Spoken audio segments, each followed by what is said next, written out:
The direction of all of Gauguin's portraiture is toward mythology. He is creating not merely their image, but a whole symbolic context in which to understand them.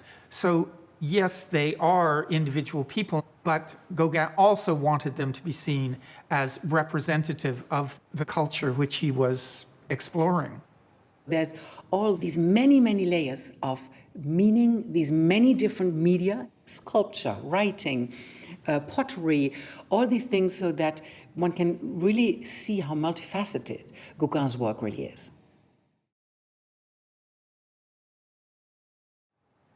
For any artist, themselves, they are their cheapest and most constant model. They're always available.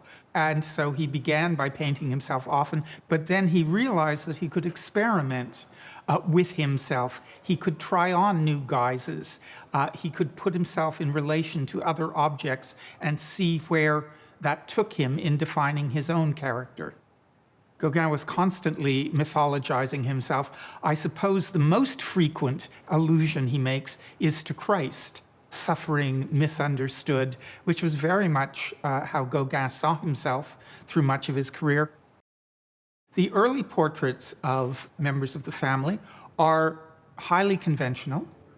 Portrait of his wife in our exhibition, it could be any society portrait, but particularly with his children, he began to realize that he could get at a sort of deeper psychological reading of them. There is one portrait of his young son, Clovis, with very long blonde hair. You would think it was a girl, but no, it's Clovis asleep on a tabletop. The wallpaper on the wall behind him is like a fantasy out of a dream.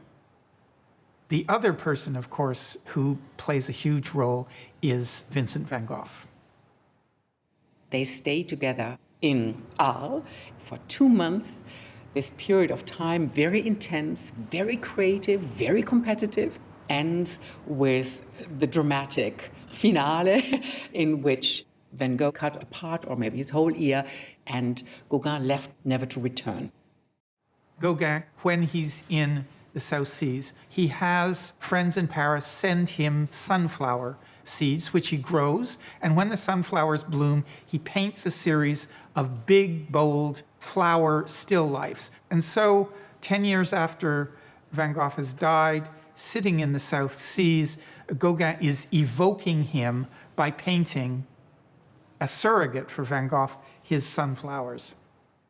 The people whom Gauguin portrayed were people with whom he had relationships. The people were very often seen as generic Tahitians, generic people of the South Seas. We have begun to understand who these people were, that they had their own lives. By understanding that, it expands our definition of portraiture in his work. And I think one of the things this exhibition is doing is really to insist on the individuality of these people.